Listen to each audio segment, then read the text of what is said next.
संत तुकाराम जी की शायद मैंने एक बार पहले भी ली थी, आप में से कुछ लोगों को याद होगा।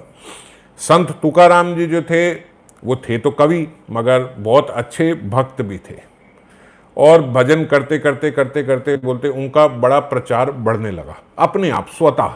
कहीं वो प्रचार करने तो जाते नहीं थे, वो जो पढ़ते सुनते वो और लोगों को सुनाते। तो जब सुनाते तो बोलते लोगों को बड़ा आनंद आने लगा।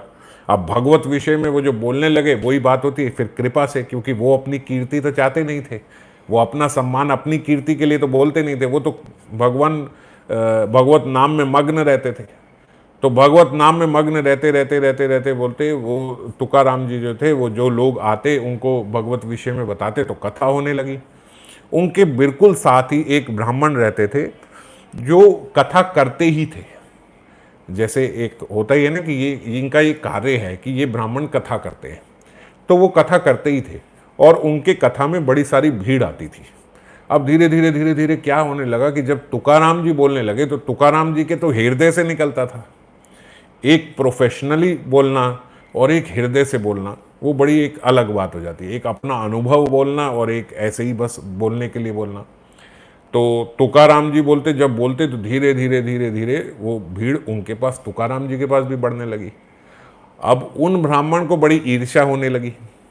अब जो अगर भीड़ के लिए ही बोल रहा है उसकी भीड़ कम होगी तो बड़ी दुख लगेगा हृदय में कि भाई हमारी भीड़ कम होती जा रही है। तो बोलते कुछ दिन बाद बढ़ते बढ़ते बढ़ते एक दिन ऐसा आया कि जो तुकाराम जी के पड़ोस में ब्राह्मण रहते थे उनके बड़े अपने ही दो चार प्रिय शिष्य वो भी तुकाराम जी की सभा में जाके उनसे कथा सुनने लगे। बोले वहाँ बड़ा आनंद आता है। जब ऐसा हुआ तो बोलते अब तो हद है गई। अब वो ब्राह्मण ने बोला अब तो पानी सर के ऊपर से निकल गया, ये तुकाराम तो हमारे बंदे खींच रहा है। अब जो व्यक्ति भीड़ के लिए करता है ना उसकी यही सोच बन जाती है, ये हमारे भक्त ये लेके जा रहा है, हमारा खींच रहा है, ये कर रहा वो कर रहा। तो तुकाराम जी तो इस बात से जानते ही नहीं थे कुछ, उसको वो देखते भी नहीं थे कितने आए कितने नहीं आए, कौन आ रहा है कौन नहीं आ रहा। तो बोलते ईर्ष्या की ज्वाला में जलते जलते एक दिन उस व्यक्ति ने क्या सोचा कि तुकाराम जी रात के अंधेरे में अपने घर आ रहे थे।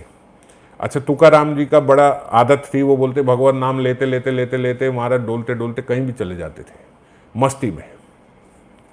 क्योंकि घर में उनकी भी बीवी ऐसे ही थी जैसे यहाँ लगभग सारे गृहस्थियों की होती है।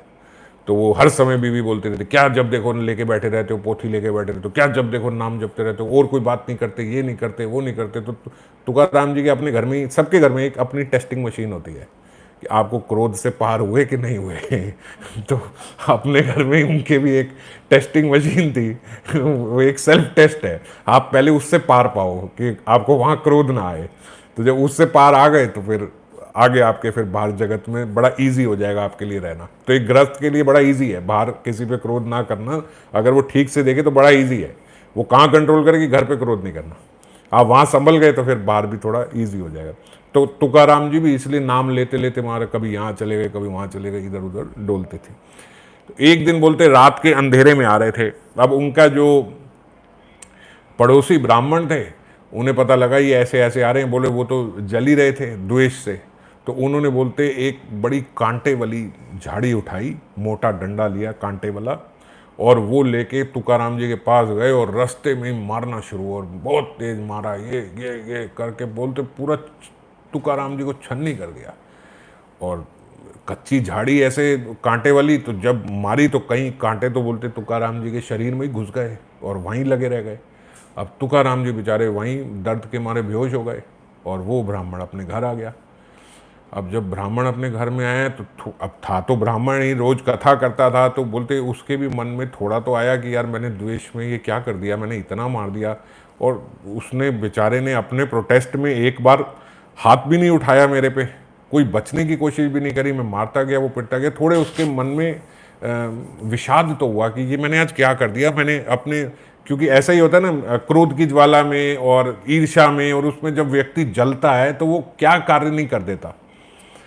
तो बोला अब चलो अब जो हुआ खैर सो गया। और तुकाराम जी वहाँ बेचारे रात भर पड़े रहे। जब थोड़ी देर बाद होश आई तो देखा तो बड़ी बुरी हालत, कहीं यहाँ कांटा चुभा कहीं वहाँ चुभा, बड़ी मुश्किल से बेचारे चलते चलते अपने घर आए।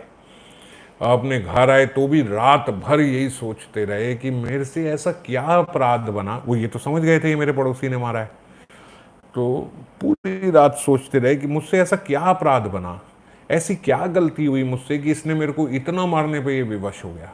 अरे वो भी ब्राह्मण है, अरे रोज हरी कथा करता है, ऐसा तो नहीं है कि वो कोई दुष्ट असुर था, और फिर भी वो इतना मजबूर हुआ कि उसने मुझे रात को मारा। मैंने कोई ना कोई तो जरूर उसका कोई अपराध किया होगा, कुछ ना कुछ तो अनजाने में मेरे से जरूर कोई ऐसी गलत बात हुई होगी जो बेचारा इतना विवश हो गया मुझे मारने के लिए।